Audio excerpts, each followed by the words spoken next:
Nữ nhân này đã hơn 50 tuổi, nhưng thoạt nhìn lại chỉ có bộ dáng 20 mấy tuổi. Nhưng cô ta có một sở thích đặc thù, chính là cái gì cũng không ăn, chỉ muốn uống máu tươi. Đây rốt cuộc là chuyện gì xảy ra? Năm 2009, trong một khu phố, một cô gái và một bác gái xảy ra cãi vã. Bác gái này là nhân viên của ủy ban khu phố. Nguyên nhân là người phụ nữ này chuyển đến hơn 1 năm, cũng không đến ủy ban cư trú sửa đổi thông tin cá nhân. Hơn nữa trên cơ bản không thấy cô gái ra ngoài. Mỗi lần ra ngoài đều mua rất nhiều thứ trở về. Cửa sổ trong nhà cũng đều dùng rèm cửa ngăn lại, mà người phụ nữ này mỗi lần đều trốn sau cửa không chịu phối hợp. Lần này cũng vậy. Bác gái lập tức báo cảnh sát. Sau khi cảnh sát Lý và đồng nghiệp Tiểu Lưu đến, bác gái liền đem sự tình trải qua miêu tả một lần. Cảnh sát Lý nghe xong liền nhìn về phía cô gái kia, phát hiện thần sắc cô gái hoảng hốt, hơn nữa còn phát hiện khóe miệng cô có một tia máu tươi.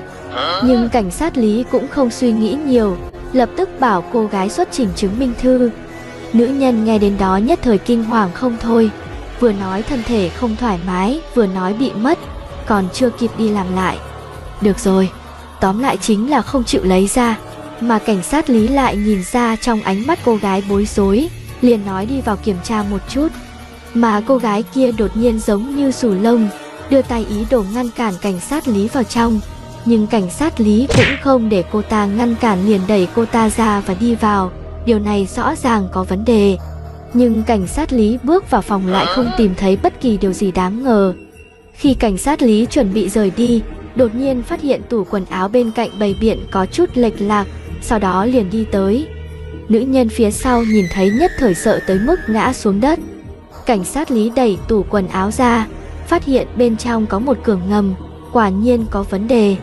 Cảnh sát Lý sau khi đi vào cửa ngầm thì bị khung cảnh bên trong kinh hãi nửa ngày, không nói ra lời nào. Căn phòng không có giường và đồ nội thất, chỉ có 2 cậu bé gầy như củi ngồi trên sàn nhà, nhìn rất tiểu tụy. Cảnh sát Lý lập tức lấy điện thoại di động ra gọi trợ giúp.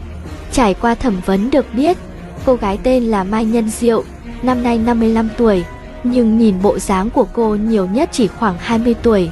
Cô ta phải thú nhận hành vi phạm tội, nhưng tại sao cô ta lại giam giữ 2 cậu bé? Điều này cô ta lại ngậm miệng không nói. Cảnh sát Lý chỉ có thể đến bệnh viện hỏi thăm 2 cậu bé kia, nhưng vừa mới mở miệng, cậu bé kia đã sợ đến sắc mặt trắng bệch. Một hồi lâu sau cậu bé mới chậm rãi nói, từ nhỏ cậu đã lớn lên trong trại trẻ mồ côi. Khi cậu 8 tuổi, cậu đã được bà Mai nhận nuôi. Lúc mới đến nhà, bà Mai rất quan tâm đến cậu, mỗi ngày đều nấu đồ ăn cho cậu. Nhưng cơn ác mộng xảy ra ngay trong đêm hôm đó. Buổi tối hôm đó, cậu bé đã đi ngủ sớm, ngủ đến nửa đêm cảm thấy cánh tay truyền đến từng đợt đau đớn. Khi cậu mở mắt ra liền thấy bà ta đang ôm cánh tay cậu, dùng miệng ra sức cắn sâu. Cậu bé nhất thời bị dọa sợ hãi kêu lên. Bà ta vẻ mặt hưởng thụ lau lau miệng, sau đó liền thay đổi ôn nhu lại, sau đó ném cậu bé vào trong cửa ngầm. Sau khi đi vào mới phát hiện bên trong còn có một bé trai bằng tuổi hắn. Kể từ ngày đó trở đi, mỗi ngày đều phải lấy đi mỗi người một ly rượu vang máu.